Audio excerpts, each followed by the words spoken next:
It's Jason Abraham, the Shadow Teacher, and I mentioned before, about a month ago, my Instagram account was deactivated. And though I do dwell in the fringes, I was quite intentional in making sure that whenever I make a video on Instagram or YouTube, that my content never gets too explicit. Gets an idea, but it never violates their community guidelines. But that being said, again, old news, my Instagram account, I say something they don't like, they pulled it. No warning, just gone. 2 years of work, gone. And recently, about a week ago, one of my YouTube videos, thankfully my channel's still up, but what I'm noticing, I put a video up last Friday, and again, a video not on any fringe topic, actually talking about a serious issue that I have personally dealt with, and I was simply sharing my perspective. I was not giving any medical advice or taking the place of someone in a position of counsel there, just sharing my perspective. And doing that with the intention, because I know with this particular serious issue, how you feel all alone. And when I was going through these issues, it made all the difference in the world to know that there was someone out there who had been through it, and it validated my perspective. And I share that, and I notice, my normal number of likes, I don't have a huge number of subscribers, but I do have engagement. I've put out videos, and people who I've never met make a point to let me know that what I've done is, and put out there, is connecting with them, and that they appreciate it, and they appreciate what I'm doing. And I appreciate them for sharing that. And I noticed my likes on that video were at 4 or 5, and then I went to respond to a comment, and I went back on that video, and it had dropped down to 1.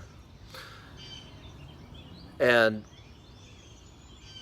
the videos don't work that. You can unlike a video, but something was fishy with that.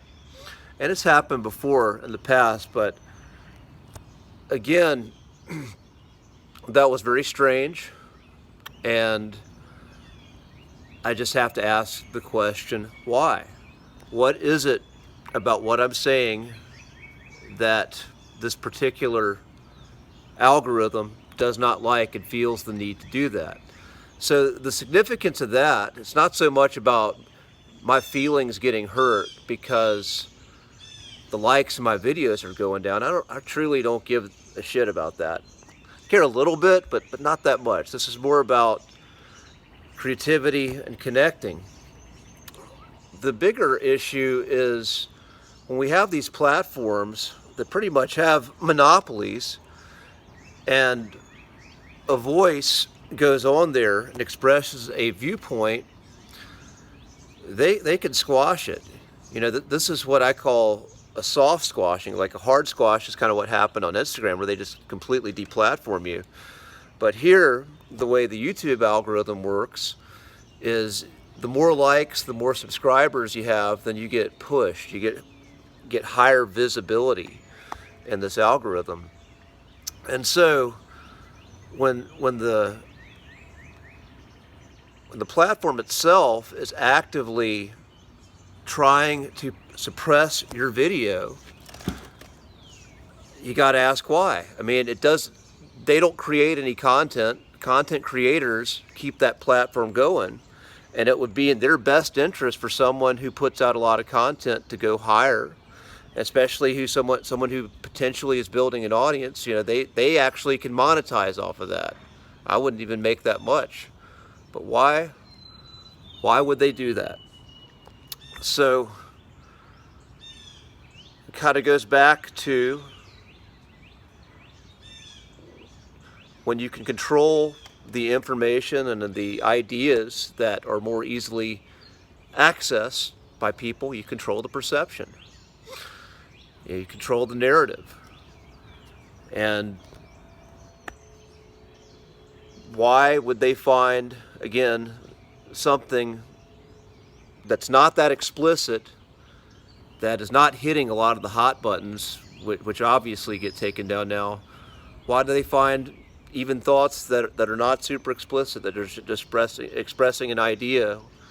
Why do they find that threatening? So threatening enough that they want to soft silence someone and do something stupid like that, taking away likes, or deleting subscribers. Anyway, if you study history and you look how this sort of thing has played out in the past, what is this similar to? I kind of look at it as burning of books. And how has that always ended up? How has that ended up? How has that ended up for the spirit of humanity? Anyway, that's all I got today. I am still going to keep going. I know regardless of what happens in the world, that I'm being called to do what I'm doing right now. Something's guiding me and pushing me forward, and I'm going to keep doing it. It's uncomfortable right now, but I know the Spirit of God, the Spirit of truth, it will lead me to the right thing, and I'm willing to show up however I need to do the right thing. And that's all I got. I will see you on the other side. Peace.